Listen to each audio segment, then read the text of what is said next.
Gue ini berkaya, bukan cuma mau buang waktu saja.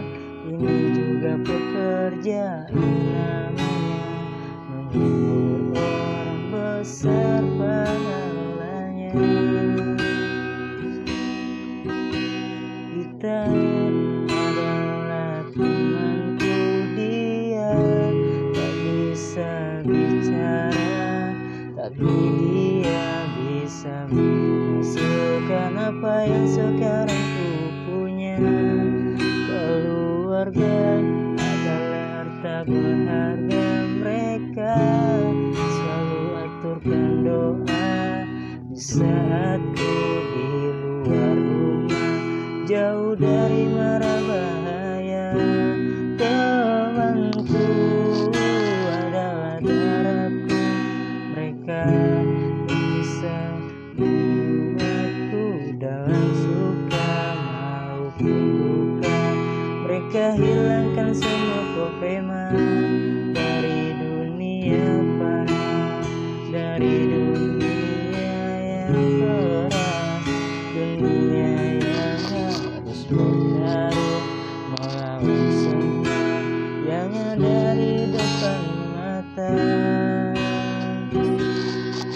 Gue ini berkuliah, bukan cuma mau buang waktu saja. Ini juga pekerjaan namanya, menghibur orang besar pahalanya.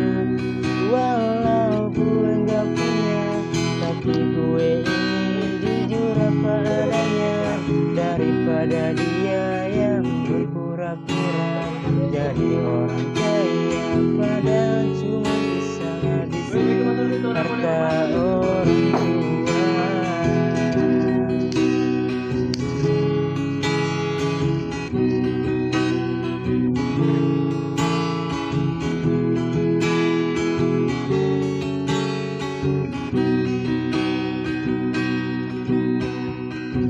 Dengan keterbatasan yang aku punya, yang terpenting gak ngerugiin mereka. Kita bisa berusaha biar Tuhan yang menentukannya. Gue ini berkarya, bukan cuma mau buang waktu saja. Ini juga pekerjaan namanya, menghibur orang besar pahalanya. Walau gue gak punya, tapi gue ingin jujur apa adanya, daripada dia yang berpura-pura jadi orang kaya padahal cuma bisa ngabisin, padahal cuma bisa ngabisin.